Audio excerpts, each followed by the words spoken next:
la microbiota intestinal. ¿A qué hora deberíamos cenar? La cena, la recomendación es a las 7:30.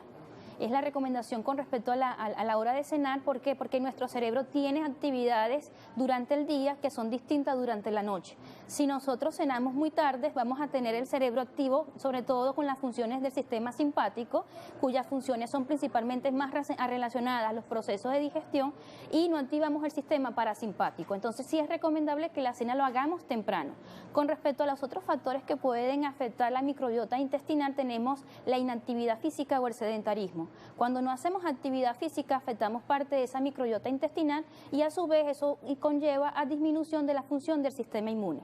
La microbiota y el sistema inmune están regulados. Pacientes con sistema inmune deficiente o inmunosuprimidos tienen disminución de esa microbiota benéfica. Por eso es que son pacientes con mayor predisposición a enfermedades. Volviendo al tema de las horas en las que debemos comer, ¿está usted de acuerdo con el ayuno? El ayuno fisiológico recomendado son 12 horas. Dependiendo si el paciente tiene síntomas digestivos, como mencionamos, pacientes que cursen con disbiosis, no es recomendable ayunos tan prolongados porque podemos dar cabida de que los síntomas digestivos aumenten.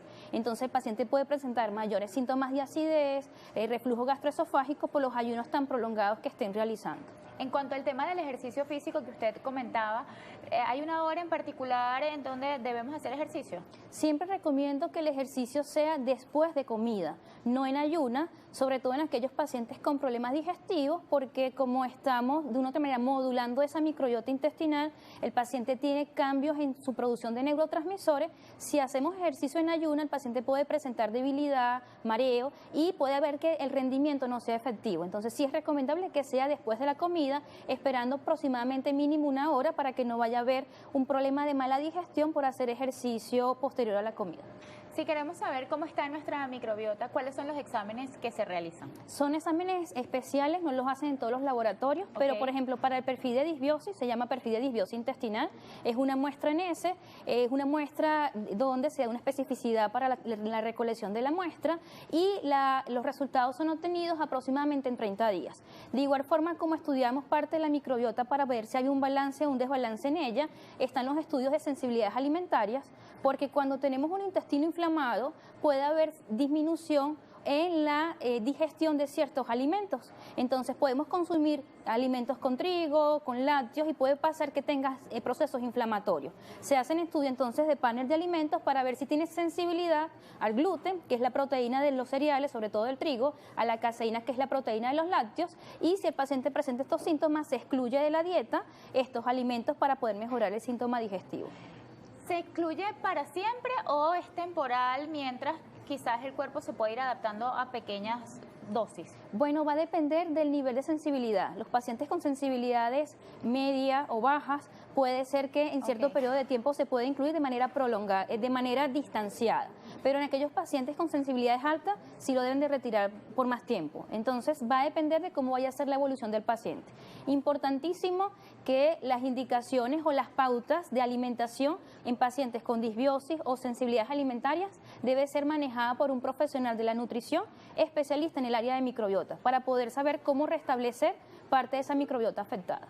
Si queremos restablecer la microbiota, ¿cuál sería el ejemplo de una dieta balanceada? ¿Qué deberíamos desayunar, almorzar y cenar? Bueno, los ejemplos básicos es tratar de incorporar como sustituto de las harinas o de los cereales los tubérculos. Dentro de este grupo incluimos el plátano, el apio, el ocumo y lo puedes preparar de diferentes formas. Desde arepas, tortillas hasta cheese puedes hacer con los tubérculos. Eso sería como el primer carbohidrato, ¿ok? Luego incorporar vegetales. Dentro de las opciones de vegetales, al inicio empezar con vegetales al vapor o salteados, que son más fáciles de digerir que los vegetales crudos. No dejar de incorporar el aceite de oliva, porque mencionamos que tiene propiedades antiinflamatorias, y incorporar siempre proteína animal, siempre prefiriendo más las carnes blancas, que son más fáciles de digerir que las carnes rojas. Entre el desayuno, el almuerzo y la cena se recomienda una merienda. Si el paciente presenta síntomas digestivos, reflujo y acidez, sí, para que no tenga horarios tan prolongados de una comida con respecto a la otra, porque si no va a referir presentar acidez. Entonces, lo mínimo que debemos esperar entre una comida y la otra son de 3 a 4 horas. Si tenemos 5 o 6 horas sin comer, sí es importante incorporar una merienda para que el paciente no vaya a tener mayores síntomas digestivos. Gracias por acompañarnos. ¿Dónde la podemos encontrar? Bueno, me pueden seguir por mi Instagram, @nutrisora, escribir por mi correo electrónico nutrisoraida@gmail.com. Muchísimas gracias, Beatriz. Conversamos con Zoraida Rosales, ella es nutricionista. En la próxima parte vamos a seguir hablando sobre el intestino y las emociones. Recuerden nuestros puntos de contacto AM por GB en Instagram. Ya volvemos.